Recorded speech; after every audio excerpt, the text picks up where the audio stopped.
She knew about all the families that were in the room because her research team did their homework, but she heard a lot more than she probably anticipated. And we poured out our heart to her because that's our passion right now. That's our passion for the rest of our lives. These stories, as you call them, these tragedies for us, they never go away. I think about my son day in and day out.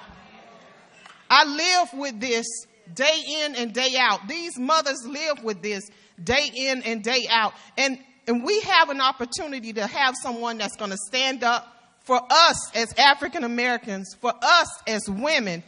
I say my vote goes to Hillary Clinton.